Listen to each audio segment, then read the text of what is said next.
Hey y'all, welcome to this week's show. I think we're going to get to another three really interesting shrubs because I got two short entries and one that's longer. So like last week, shouldn't be too long a show, but I think we can cover a lot of ground. The first is Prunus pumila, or pumila, I don't know, P-U-M-I-L-A, also known as Appalachian Sandcherry. Now, Sandcherry is fairly interesting plant. It's one I have just recently been getting experience with. We have two varieties that grow in North Carolina. The medicinal information I have is the Appalachian version. There's also a sandcherry that grows down in the sandhills of North Carolina, which is a really pretty evergreen, actually, shrub, not a small tree, you know. Most cherries lose their leaves in the fall. This one stays nice and green. It's really would make a valuable landscaping plant. And it is a prunus, but I've not been able to find specific information about its use. The Appalachian sandcherry, the Prunus punilla, or panilla, is also called dwarf American cherry. They do seem to be fairly different plants, though closely related. So I have been told that the one in the sandhills, the berries are poisonous. I have not been able to get any verification on that. That may be just something people assume. The birds and squirrels and everything eat them just fine. So, but that doesn't always mean anything. I mean, a bird can eat poisonous berries and such and be just fine. Squirrels sometimes, deer, you know, we metabolize food very differently. And you have to remember all members of the Prunus family have certain levels of cyanide in the seeds. Now, it could be that the sandhills sandcherry is higher in cyanide. I don't know. But normally, of course, we don't eat cherry pits, so it's not much of an issue. But maybe this one is higher, and maybe some of it gets into the fruit. I have no idea. But the one in the mountains is different. It, like I said, is called dwarf American cherry.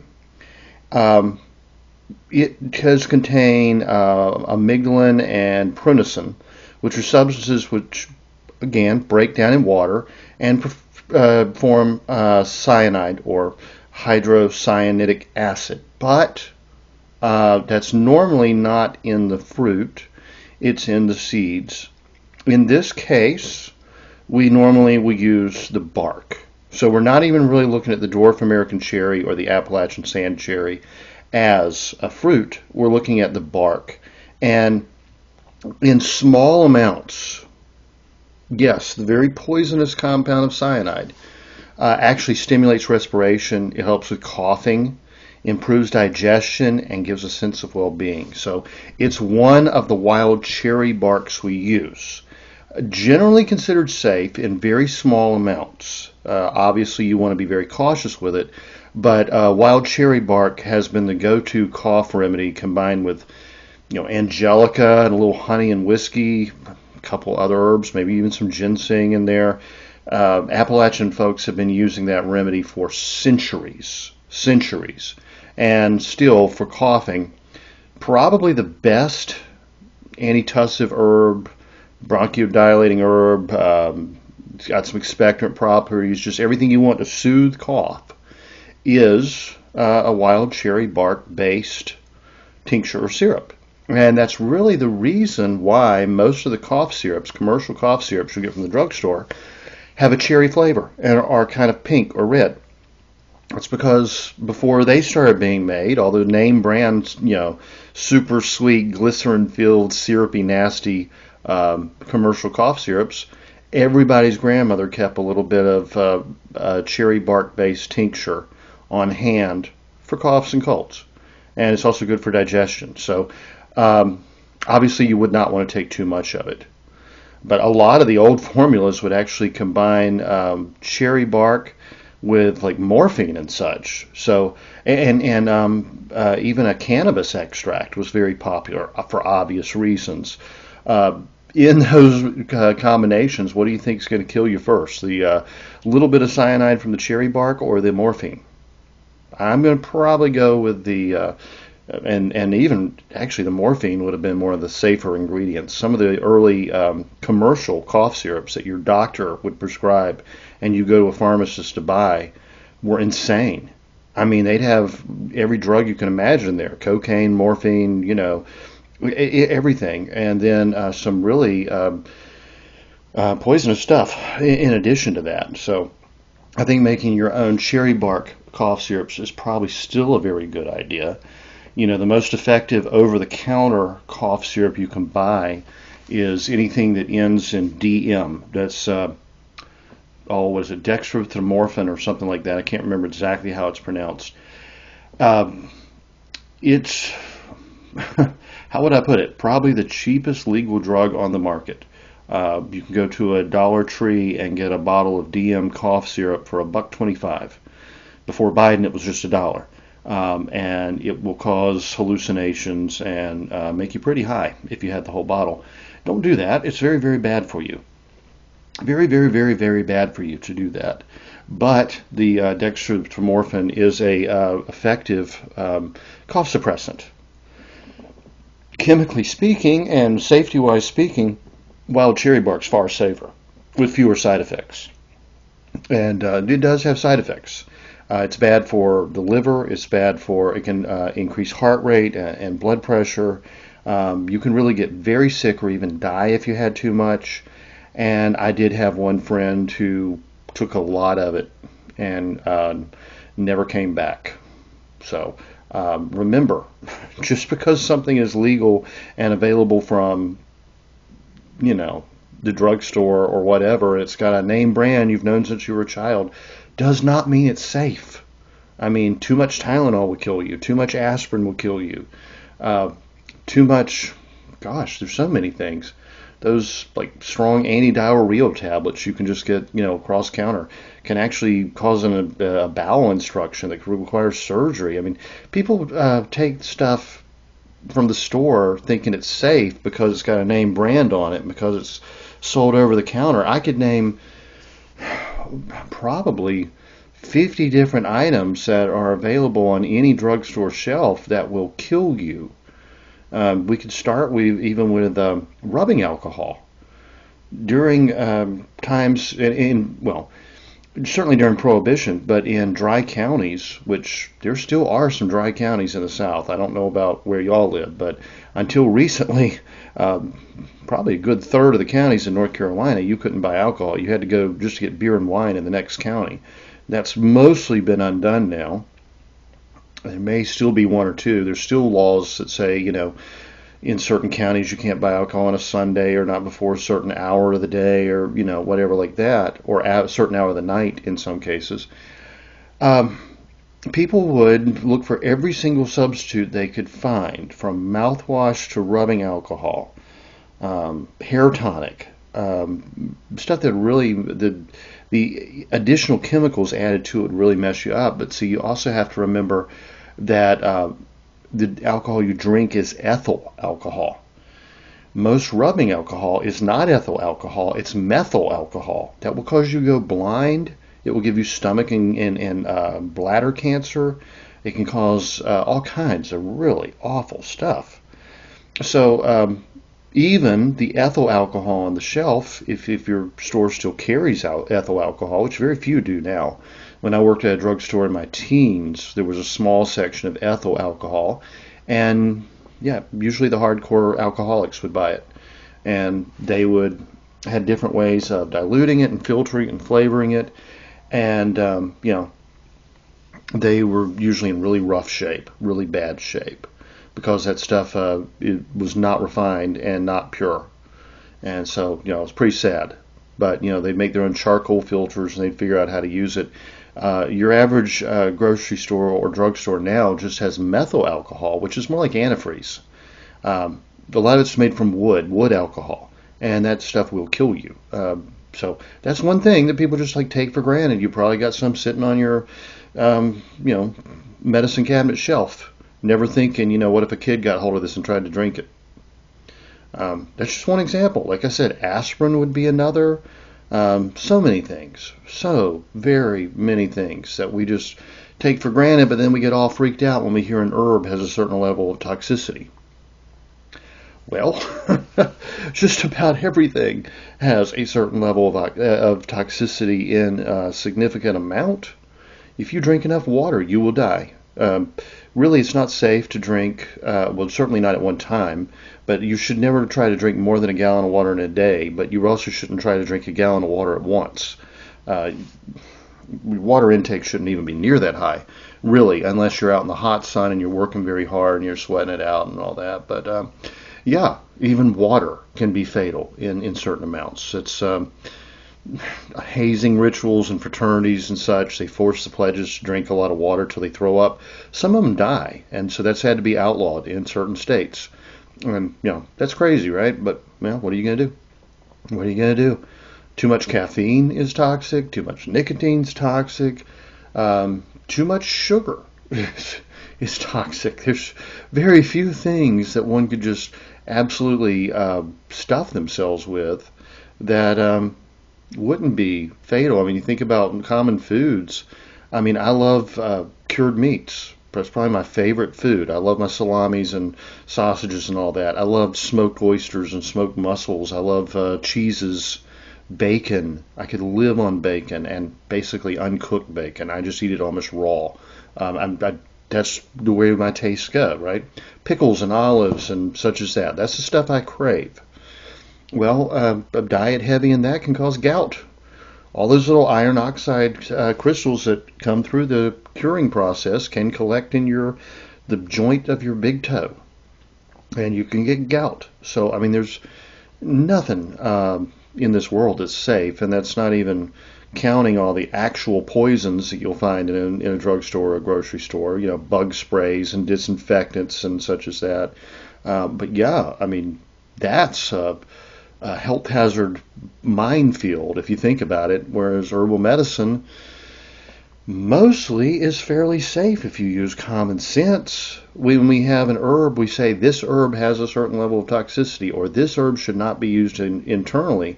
And all you got to really do is pay attention and don't be stupid.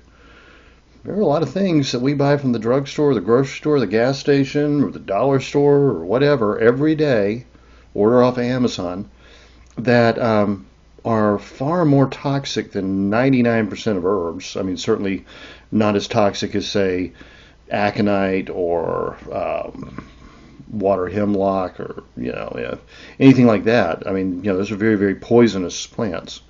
But so many things we buy on a regular basis are far more poisonous, far more toxic than at least 90% of the herbs you're going to use in your herbal practice. But the government makes us put all kinds of warning on our herbs, all kinds of warnings on our herbs. And, meanwhile, people go and buy a bottle of Tylenol thinking it's safe, and even though Tylenol leads to more liver failure in the United States than heavy drinking does, and is actually banned in many, acetaminophen's banned in many European countries. We just assume it's safe. You go to the doctor says, you run a little fever, you might have a cold, take Tylenol every 4 hours. Why? Why do you want to take Tylenol every 4 hours? Why not take aspirin? Because aspirin doesn't damage the liver and Tylenol does. Well, they'll say aspirin might upset your stomach. You know what? I'd rather have a little heartburn than lose my liver. But they'll say take Tylenol. I don't understand why. I can't understand that for the life of me. But they always specifically say Tylenol. If you go and try to get some over-the-counter cold medication, there's only one that I know of that doesn't contain acetaminophen, and it's the Lowe's Food house brand of Alka-Seltzer Cold Plus. It uses aspirin. That's the only one on the entire market that I found that doesn't have acetaminophen in it. But even that isn't good enough. It doesn't work because a few years ago, they changed the formula in all over-the-counter, well, almost all over-the-counter cold and allergy medications. We used to use, generic Sudafed, and that was pseudoephedrine, and that was the primary nasal decongestant in it, and it was in everything. You would find pseudoephedrine in everything, every cold medicine, every allergy medicine. Almost every allergy medicine, I should say, and most asthma products and such as that. Now, antihistamines, allergy medicines, you also have Benadryl, totally different thing, and then you have like your Allegra, Zyrtex, and whatever the other one is, Claritin. Yeah, totally different chemicals. They work a different way, but 99% of what was on the shelf contained pseudoephedrine. They decided that people were buying it and turning it into crystal meth, and they banned pseudoephedrine.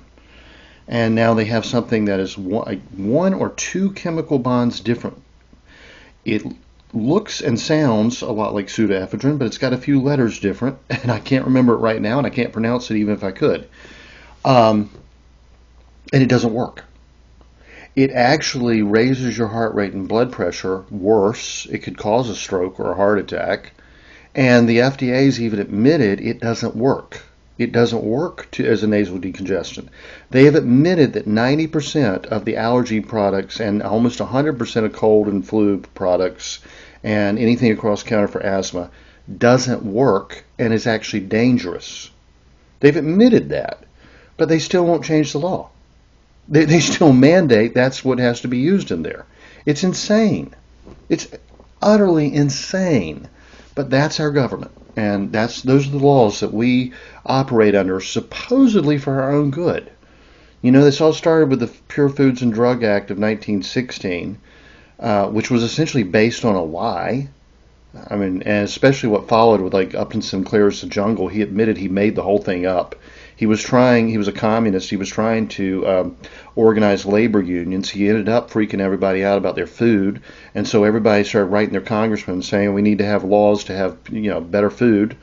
Not that there wasn't some bad food back then, especially in cities, but all that would have been necessary would have been to have a truth in labeling law. You just say this product contains these ingredients. If it's found to contain something else, if it's adulterated, the person who made it goes to jail. That's literally all you needed. Instead, we have the FDA and the USDA, and yeah, there was some bad stuff going on, adulterated milk, spoiled meats, but Upton Sinclair's Jungle was entirely a work of fiction. He made the whole thing up. He said, I intended to hit him in the heart, but I hit him in the stomach. And now we have over-the-counter cold and flu medicines and allergy medicines that could literally give you a heart attack or stroke and don't work. And the law mandates that they be that way. That's insanity. RFK Jr.'s got so much on his plate, I don't even know if he'll get to that one. We're going to need probably 3 or 4 terms of somebody like RFK Jr. in there to even begin to clean up the bureaucratic overreach, the overregulation, the laws that make absolutely no sense. I'll give you another example. Did you know it's illegal to grow gooseberries or currants in North Carolina? Illegal. Gooseberries and currants, one of the most tasty, most nutritious, easiest to grow fruits in the entire world, popular throughout England and Europe, widely grown in Canada, widely grown in many parts of the United States, are illegal in North Carolina. Why? Because potentially, in about a 1 in a million chance, there is a little fungus that can attach itself to mostly an imported gooseberry or currant plant that could contaminate Christmas trees. That's right. So in the 1970s, essentially, when the state of North Carolina came in and told the farmers in the mountains of North Carolina, we want you to switch from growing tobacco and cabbages. We had this wonderful burley tobacco for cigars and pipe tobacco, and cabbages, big sauerkraut industry. There were fields of cabbages when I was a kid. Blue cabbages from that really rich soil and that good climate. Best sauerkraut you ever had in your life. The government comes in and says, we want you to grow Christmas trees only. We don't want you growing food. We don't want you growing tobacco. We want you to absolutely clear every acre of land you can and plant it with Christmas trees. We're going to subsidize you. And we'll give you the seedlings for free to start you out. Well, what do Christmas trees need? A bazillion poisonous chemicals sprayed on them constantly. So to make them grow healthy and perfectly uniform and look like a Christmas card, right? They need trimming and they need all these chemicals because they have they're not native to North Carolina, so they have no natural defenses to the natural conditions that are in our area, from insects to fungus to blight and such as that. So the farmers stopped growing food. No more can we just go to our local farmer and get corn and cabbage and all the stuff I grew up on. And you won't find decent, good quality burley tobacco grown in my area anymore. And that's a real shame because natural tobacco is not as dangerous as the chemical-laden stuff they grow for cigarettes and all that. But anyway, they basically cut down all the woods and denuded the hillsides and put in as many Christmas trees as they could, thus contributing to flooding, like when we have a hurricane hit the mountain every now and then. But every year they had to soak them down with all kinds of poisons, to the point that my region, let's say 4 or 5 counties and my county around me that grow most of the Christmas trees in North Carolina, has the highest cancer rate in North Carolina, the highest insurance rates in North Carolina. But we can't grow gooseberries. I mean, yeah, like Ronald Reagan said, the scariest words in the English language are, we're from the government and we're here to help. Ironically, probably one ridge over, it's maybe a mile's hike from my house, there's a huge Christmas tree farm. And I don't touch the waters downhill from it. I do not fish in the creek that's downhill from that Christmas tree farm. I try to avoid it, actually. But there's a huge Christmas tree farm. And up the hill from there is where there was an old homestead probably 150 years ago. And there are gooseberry bushes that are growing there that have gone feral. So I can literally walk up there and take a government agent and prove to them that these gooseberries are not infecting those trees. But if I did, rather than accept that, what they would do is burn them. So I don't know where those are. I can't show you where those are.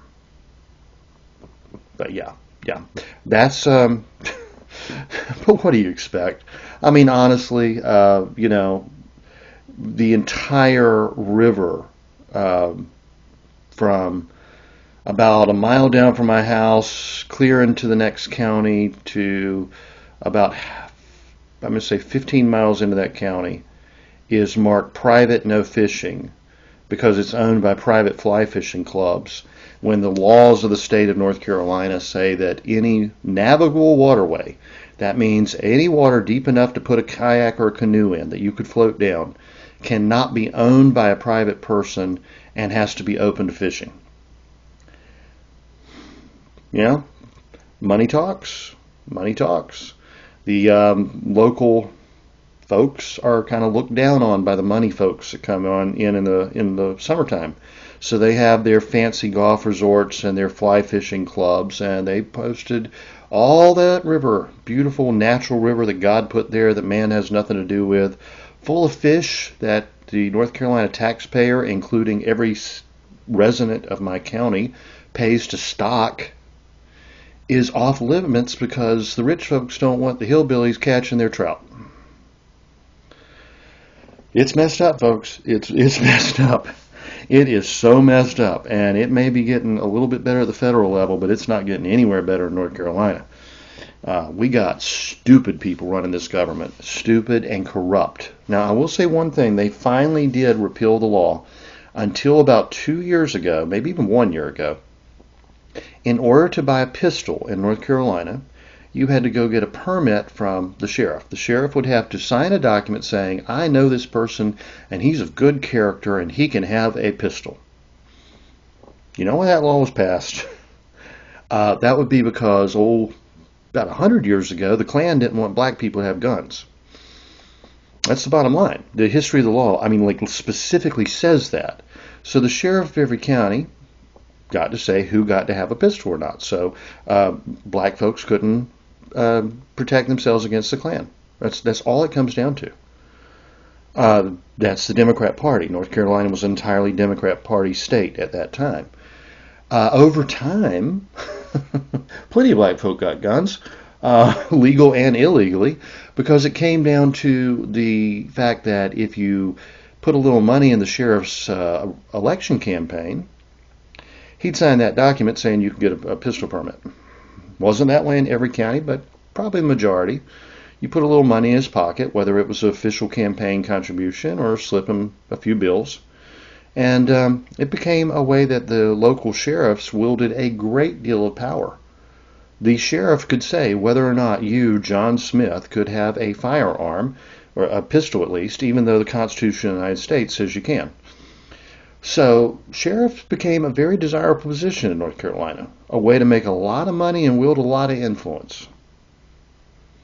And think about it, in the modern day and time, you take a city like Charlotte or Fayetteville, you're talking millions of people. They're literally, I don't even remember, like 8 million people just in the city limits of Charlotte. And then you think the sheriff of Mecklenburg County knows every single one of them and can attest to their good character? No. But a few million people there that need to slip the sheriff $100, $200, they kept the price low enough that people wouldn't complain about it too much. That sheriff could make a lot of money. A lot of money. And then that sheriff could put a lot of money into state senators' hands and congressmen's hands and state representatives or the governor. And he could get a lot of favors for his district or for himself personally. I'm not saying the sheriff of Mecklenburg did. I'm just using Mecklenburg as an example, even though it has been historically incredibly corrupt. And so has around Fayetteville, Cumberland, and all that. Incredibly corrupt. Well, they did finally, about a year ago, repeal that. So now we are like actual American citizens. All we got to do is walk in and pass a criminal background check, which also, I have my issues with. But, you fill out the form, you give them your driver's license, and you no longer have to give them a little permit from your local county sheriff who says, Sheriff Bob Smith or somebody, attest that this person's of good character and is worthy to buy a handgun. I don't think most people realize stuff like that when they move to the South. They think they're coming to like this, low tax, freedom, low regulation environment. Not in North Carolina. Not in North Carolina at all. At all. But then again, Charleston, South Carolina has specific citywide and countywide laws that say you can't grow a vegetable garden. And you can't carry a knife over so many inches or what's called a monkey fist, which was what sailors used to use to kind of whack each other in the head, as self-defense, not for fun, obviously.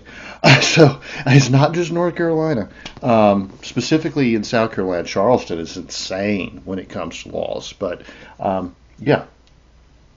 in North Carolina, there's a reason we don't have many independently owned businesses and restaurants. It's because the regulations and tax burdens are too high. Only the chains can afford to open here. You know, the chains and the giant farms like the big chicken and pork farms owned by China can put a whole lot of money into a politician's pocket. A whole lot of money. So the little guy gets squeezed out. And, this is the freedom our ancestors fought for. What are you going to do? Well, I'll tell you what I'm going to do. I'm going to talk about Pseudosasa japonica, arrow bamboo. This one has very, very little medicinal use. It's been brought in. It's called a false bamboo. It's naturalized. It does originate in Japan. It actually has some interesting qualities. It is anthelmintic. It gets rid of intestinal parasites. It is stimulant and tonic to the digestive system. That's it. No big deal. But last time, I think it was, we talked about what do they call it? Holy bamboo, Nandia. Yeah, Nandia. It has somewhat similar properties with lower toxicity, so it's a good one to know about. Nandina, that's the name of it, Nandina, yeah. Now, we get into the one that is really useful, and this is really the heart of the show. It is Pyrola. Now, you may remember that I told you Chimphyla is commonly called wintergreen. That is true, but so is Pyrola. Both of them have a volatile oil that has that wintergreen smell and flavor. It was once widely used in teas and candies, and medicinally especially. It's been mainly replaced by either synthetics now, or birch twigs. They all have pain-reducing qualities, muscle-relaxing qualities, good for fevers, good for all kinds of stuff. Now, Pyrola, we have 3 varieties. Americana, that's a rounded shin leaf, Pyrola elliptica, or elliptic shin leaf, and Pyrola rotundifolia, which is round leaf. That just rotundifolia means it's round. So if you ever hear someone using the word rotund instead of fat, all they're saying is the person is round. Yeah, I guess that was considered to be a little more polite at one point. He's rotund. Okay, we'll go with that. So, Dioscorides wrote of Pyrola as limonium. And that's actually a similar root word to lemon, and it has to do with the volatile oils. They're not related at all. Let's see what he said about it. He said it is astringent to the taste. An extract made with vinegar of the seeds or taken as a drink in wine helps dysentery and abdominal cavities. I guess he means like ulcerations, actually, and would stop excessive menstrual discharges. Then he describes where it grows and gives a bunch of names for it used by different peoples at the time. We can skip that. Miss Grieve lists several wintergreens, some that grow in Europe and some that grow in America. And under medicinal uses and actions, she says astringent, diuretic, tonic. Let's see, do we need to define any of these terms? I think we're good. Astringent tightens tissue, diuretic removes excess fluid, tonic is good for digestion, antispasmodic means it helps with either cramping or coughing. Anything that's spasming can be menstrual cramps, can be intestinal cramps, it can be a charley horse or a bad cough. The decoction is much used in skin diseases to eradicate scrofulous conditions from the system, that's infected lymph nodes essentially. Decoction also valuable as a garlic and a wash for the eyes, an ophthalmic wash for the eyes. Interestingly, she said it was used externally for epilepsy and other nervous affections. Well, I don't think we really use the same term epilepsy in the same way all the time as they used to in the past. Certain herbs that are sedative to the nervous system and are antispasmodic can help certain types of seizures. So let's put that in the right mindset there. She said in Germany it was often used in ointments, plasters, and drinks for wounds, so for internal bleeding as well. Combined with a little cinnamon and red wine would cure bloody stool and ulcers of the bladder and restrain some menses, so good and astringent. Particularly good for green wounds. That means a fresh wound, by the way. That does not mean gangrene. Irish herbal. John Kehoe says the leaves are useful in healing internal and external wounds and ulcers. They stop hemorrhage, like passing of blood in the urine and excessive menstrual flow. Brother Aloysius says an infusion is used for all kinds of bleeding, both internal and external wounds, chronic catarrh and diarrhea, for hard blocked spleen.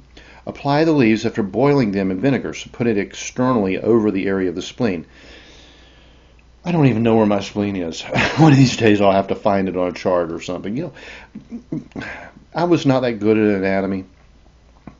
And once I passed the test, I just forgot everything. I can basically find most of my organs, but I actually have no idea where my spleen is. For earaches and running ears, boil the leaves in oil and put 5 drops in the ears. For gravel and dropsy, take 3 teaspoons of the powdered berries and wine to strengthen the brain and cleanse the head. Wintergreen sap should be sniffed up the nose. I don't have any idea what he's talking about. To strengthen the brain and cleanse the head. I guess, it's probably almost like smelling salts, like mental clarity, like when you smell in something like menthol or different things that are like really strong and they kind of like perk you up. That's probably it.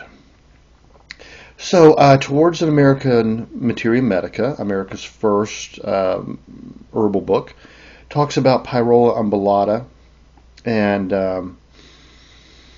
also called Pipsissola. That was the Indian name for it.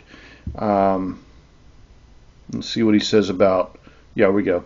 The pyrola is considerably astringent, and the quantity of astringency appears to be nearly the same in the leaves as the stems. Hitherto, it has not greatly excited the attention of physicians, but I think it is worthy of their notice. A respectable physician in East Jersey informed me that he had employed this plant with manifest advantage in the same case in which uva ursi had been found so useful. So that's for excessive menstrual bleeding. That would just be known at the time. Uva ursi is also called squaw root. It's one of the first remedies that the early Americans, the colonists, pioneers, learned from the Native Americans.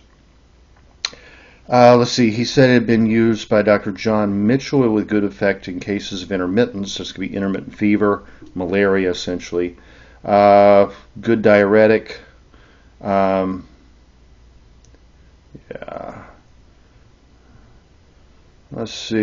King's American Dispensatory of 1898 describes various pyrolas, and it says, round leaf pyrola is tonic, astringent, diuretic, and antispasmodic, used in decoctions both internally and externally, in various cutaneous eruptions, that's skin ulcerations essentially, likewise in carcinomatous